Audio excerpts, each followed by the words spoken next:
तो नेपाल में मैं गया और नेपाल में मेरा भव्य स्वागत हुआ और अब की बार मैं नेपाल में जाके नेपाल के प्रधानमंत्री से, नेपाल के गृह मंत्री से भी मुलाकात करूंगा। मोहित शर्मा जी, जिस तरह से प्रज्ञा ठाकुर कह रही हैं कि छुरियों में धार लगा लो जी और हथियार रखना हर हिंदू के लिए कंपलसरी है, क्या कहेंगे इस पर? देखिए, मैं आपको एक बात बताता हूँ, भारत देश का जो हिंदू है या आप कह लीजिए जो सनातनी जो लोग हैं, अब वो बहुत समझदार और चालाक हो चुके हैं। अब वो जो है ना, वो छुरियों में धार लगा कर नहीं रखते, क्योंकि उनको अपने ऊपर मालेगांव बम ब्लास्ट का आरोप नहीं लगवाना है, वो अपनी कलम में धार लगवा के रखते हैं। अब जो हिंदू है, जो पढ़ा लिखा हिंदू है, जिसको क्या है हथियार रखने के लिए, अब वो आपकी बात में नहीं आता, वो ऐसे जेब में कलम लेकर चलता है, क्योंकि वो जानता है कि जो ताकत छुरी में नहीं है, वो ताकत इस कलम के अंदर है। अच्छा। आप इंडिया गेट के सामने खड़े हैं, 26 जनवरी देश का गणतंत्र दिवस आने वाला है, ठीक है ना। बाबा साहब भीमराव अंबेडकर ने इस देश का संविधान बनाया था, ठीक है, जिस संविधान को 26 जनवरी 1950 को लागू किया गया था, ठीक है। आज आप एक बात बताइए, संविधान इसीलिए बनाया गया था और इन जैसे लोगों के लिए ही बनाया गया था, लेकिन आज इस देश का दुर्भाग्य है कि ऐसे लोग इस प्रकार का स्टेटमेंट देते हैं और उनके ऊपर कोई कानूनन कार्रवाई नहीं होती है। ये खुलेआम लोगों को हथियार रखने की बात कह रहे हैं, खुलेआम लोगों को कह रहे हैं कि आप धार लगा के रख लीजिए। ये कौन सी भाषा है? मतलब साध्वी है, भगवा कपड़े पहनती, भाई एक बात आप मुझे बताइए, किसी साध्वी ने, किसी भगवाधारी ने आज तक ये बोला है कि सारे हिंदू अपने बच्चों के हाथ में कलम और कॉपी और किताब थमा दें और देखना चाहते हैं कि हिंदू का बच्चा कितना पढ़ सकता है, कितना लिख सकता है? तब तो नहीं बोला इन्होंने आज तक एक भी, ये तो नहीं बोली आज तक एक भी भगवाधारी निकलकर, साध्वी प्रज्ञा ठाकुर जैसी, स्मृति ईरानी जैसी महिला आज तक बाहर निकलकर ये नहीं बोली कि हिंदुओं के बच्चों को पढ़ना चाहिए, उनको पढ़ लिख कर भारत देश का नाम रोशन करना चाहिए। क्या मतलब? ऐसी महिलाओं का मतलब ये है कि जो कह रही है कि छुरियों में धार लगा के रख लो, ऐसी महिलाओं से मतलब ये है। आप अपने भाई को या आप अपने घर के अंदर छुरियों में धार लगा के रखती हैं? ये बताइए आप मुझे। तो धार सभी लगवाते, सब्जी काटते हैं तो धार तो होती नहीं, मेरे को आप एक बात मुझे बताइए, नहीं सुन तो लीजिए, एक बात आप मुझे बताइए कि चक्कुओं में धार लगाते हैं तो सब्जी काटने के लिए तो होती है, हैं? आप एक बात, ये धार लगवा के रख लीजिए, इसका मतलब क्या है ये बताइए आप मुझे, है?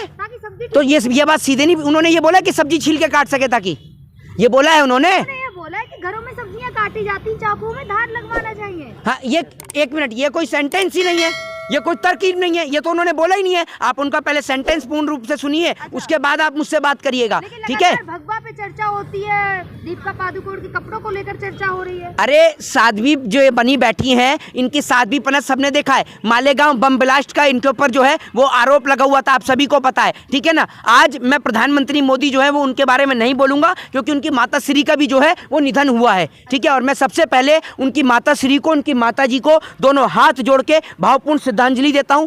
मैं ईश्वर से निवेदन करता हूं, ईश्वर से कहता हूं कि ईश्वर जो है वो उनकी माता श्री को जो है वो अपने चरणों में स्थान दे, क्योंकि एक माँ सबसे बड़ी चीज़ होती है हर बेटे के लिए। एक माँ का सर पे छाया होना, एक माँ का आशीर्वाद होना सबसे बड़ी चीज़ होती है। जब मैंने उनकी माता जी के लिए पोस्ट डाली तो बहुत सारे भावपूर्ण जो है वो कमेंट मेरे को देखने को और सुनने को मिले। बहुत सारे लोगों ने ये कमेंट में लिखा कि भाई हमारे पास में माँ नहीं है। तो सबसे पहले तो मैं प्रधानमंत्री मोदी जी की जो माता जी का जो निधन हुआ है, जो उनका स्वर्गवास हुआ है, मैं उनको सबसे पहले उनको भावपूर्ण श्रद्धांजलि देना चाहूँगा और उसके बाद मैं ऐसी महिलाओं को मुँह तोड़ जवाब देना चाहूँगा जो अपने घर में हथियार रखो, कुछ नहीं तो सब्जी काटने वाला चाकू जरा तेज रखो। इस पर कहती हैं कि अपने घर के अंदर छुरियों में धार लगा के रख लीजिए। हम इस देश के अंदर कलम, कॉपी और किताब वाले लोग हैं। हम इस देश में कलम में धार लगा के रखते हैं, हमें छुरियों में धार लगाने की जरूरत नहीं है, क्योंकि हमें इस देश के संविधान पे, इस देश की न्यायपालिका पे और भारत देश की जुडिशरी पे पूर्णतः भरोसा है। लेकिन साध्वी प्रज्ञा ठाकुर वही है जिनके लगातार पुराने भी बयान आते रहे और फिर एक बयान आ गया। नहीं, इनके बयान क्या, एक बात आप मुझे बताइए, इनकी एजुकेशन क्या है, इनकी क्वालिफिकेशन क्या है, ये कितनी एजुकेट हैं, जरा ये बताइए, इनकी डिग्रियां निकाल कर दिखाइए। एक पढ़ा लिखा व्यक्ति, एक अनपढ़ व्यक्ति इसी प्रकार की बात करता है,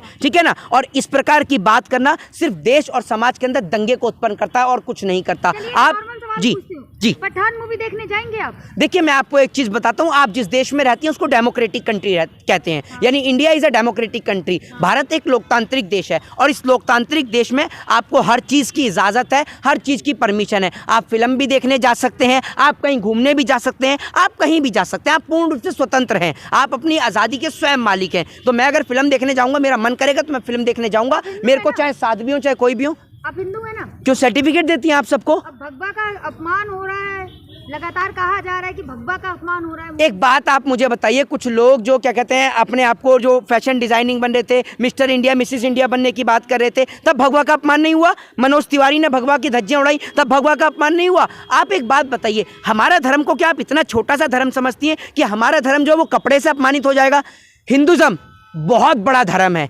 भारत देश के अंदर जो सनातनी धार्मिक जो परंपरा है वो एक बहुत बड़ी परंपरा है। इसको देश विदेश के अंदर पूजा जाता है। इस देश की संस्कृति को, इस देश के कल्चर को लोग पूजते हैं, ठीक है ना। और हमारे धर्म को किसी कपड़े से ना तो कभी कोई चोट पहुंची है, ना कभी चोट पहुंच सकती है। हमारे देश का तिरंगे के अंदर भी आपको केसरिया कलर भी नजर आएगा और हरा कलर भी नजर आएगा और सफेद कलर भी नजर आएगा। इसलिए वो शांति का, एकता का प्रमाण प्रदर्शित करते हैं, दंगे का नहीं। भारत जोड़ो यात्रा दिल्ली में आई और दिल्ली में राहुल गांधी की सुरक्षा में इतनी बड़ी चूक होना क्या लग रहा है आपको? देखिए, मैं आपको यही कहना चाहता हूं कि आज जो है वो प्रधानमंत्री जी की माता जी का निधन हुआ है, इसलिए मैं कोई आरोप प्रत्यारोपण नहीं कर रहा हूं, लेकिन मैं सरकार के ऊपर सवाल करूंगा और सरकार से यही कहूंगा कि विपक्ष के नेता हैं, चाहे वो कोई भी हो, चाहे वो फिर दिल्ली के मुख्यमंत्री अगर कहीं यात्रा करते हैं, अगर उत्तर प्रदेश के सीएम भी कहीं और अगर यात्रा करते हैं और उनको सुरक्षा ना मिले तो वो भी सवाल खड़ा करेंगे। अगर बंगाल में उन्हें सुरक्षा ना दी जाए तो वो भी सवाल खड़ा करेंगे। तो अगर सुरक्षा नहीं मिलती और कल को अगर उनको कुछ हो जाता है, जिस प्रकार से आपने देखा होगा उनके फादर को लिट्टे जो था लिबरेशन टाइगर ऑफ तमिल, उनके द्वारा जो है बम से उड़ा दिया गया था राजीव गांधी को, आप सभी को पता होगा, ठीक है ना। तो इसी प्रकार से गांधी परिवार के ऊपर आपको पता होगा इंदिरा गांधी जी की हत्या कर दी गई थी, तो गांधी परिवार के ऊपर तो लगातार टारगेट रहा ही है। तो ऐसे में सरकार को उनको सुरक्षा देनी चाहिए ताकि इस देश के अंदर जो है किसी भी प्रकार की कोई भी कैसी भी हिंसा नहीं होनी चाहिए। और इसके अलावा गांधी परिवार के अलावा देश के जितने भी विपक्षी दल हैं, अगर कोई वो यात्रा निकालते हैं, कोई मार्च निकालते हैं, तो चाहे वो अखिलेश यादव हो, चाहे वो मायावती हो, चाहे वो असदुद्दीन ओवैसी हो, चाहे वो दिल्ली के मुख्यमंत्री माननीय श्री अरविंद केजरीवाल जी हो, सबको सुरक्षा प्रदान करनी चाहिए, क्योंकि सुरक्षा प्रदान करना सरकार का एक अधिकार है। अगर सरकार के हाथ में, सेंट्रल गवर्नमेंट के हाथ में, मिनिस्ट्री ऑफ होम मिनिस्ट्री के हाथ में जो है वो पुलिस प्रशासन है, तो उनको पुलिस प्रशासन प्रोवाइड कराना चाहिए। लेकिन मोदी जी, चर्चा सबसे ज्यादा इस पे नहीं हो रही, चर्चा इस पे हो रही है कि 3 डिग्री में राहुल गांधी केवल एक टी शर्ट में है। तो एक बात आप मुझे बताइए, मैं क्या बोल रहा हूँ आपको, सुन लीजिए। राहुल गांधी चाहे एक टी शर्ट पहनते हैं, आप तो टी शर्ट के पीछे ही अटके हुए हैं, ठीक है ना। राहुल गांधी टी शर्ट पहन रहे हैं, आपने ये तो देख लिया। दिल्ली की सड़कों पर सोने वाले उन गरीबों को, लाचारों को आपने देखा जिनके पास पहनने को तन पे एक टी शर्ट भी नहीं है, ठीक है ना।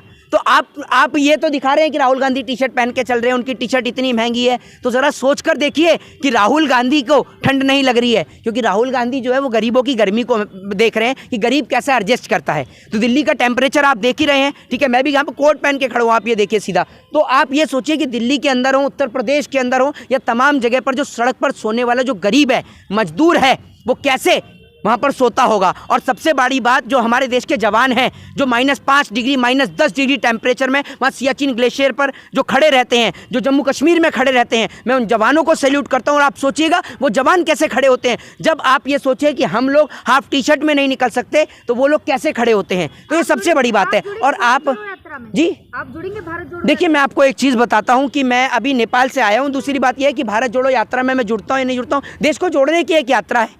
देश को जोड़ने वाली यात्रा में सभी को जुड़ना चाहिए। और जगह जगह से जा रहे हैं बहुत सारे एक्टर, सेलिब्रिटी जो मिले हैं। अब इसके बाद, इतना सब कुछ सुनने के बाद, भारतीय जनता पार्टी के कुछ लोग जो हैं, या फिर IT सेल वाले जो अंधभक्त जो हैं, वो नीचे कमेंट में लिखेंगे, भैया ये तो कांग्रेसी है, ये तो चमचा है, ठीक है, ये टुकड़े टुकड़े गैंग का मेंबर है। तो इस देश के अंदर जो है वो सरकार से सवाल करना और सही को सही और गलत को गलत कहना एक सबसे बड़ा अपराध है। तो जी, स्वागत करवाने नेपाल जाते हैं। जी, नेपाल आपको क्यों जाना पड़ा अपना स्वागत करवाने? यहाँ लोग आपका स्वागत नहीं, मैं आपको एक चीज़ बताता हूँ। मैं पहले बिहार की भूमि पर भी गया, बिहार की भूमि पर गया तो मेरा बिहार में भी भव्य स्वागत हुआ। बिहार के किशनगंज में मेरा प्रोग्राम हुआ, फिर इसके अलावा किशनगंज के अलावा मेरा ठाकुरगंज में प्रोग्राम हुआ। और आप जो हैं वहाँ के जो विधायक हैं अख्तर इमाम, आप उनके जो फेसबुक है, उनके आप फेसबुक ऑफिशियली वेबसाइट पर जाकर, पेज पर जाकर आप चेक कर सकते हैं। उन्होंने भी मेरी फ़ोटोज़ को अपलोड किया। वहाँ का प्रोग्राम मैंने उसमें भाग लिया कार्यक्रम में। और नेपाल में गया तो नेपाल के जो सांसद हैं और नेपाल के जो गृह मंत्री जो बने हैं रवि भाई, उनसे भी मेरी बात हुई,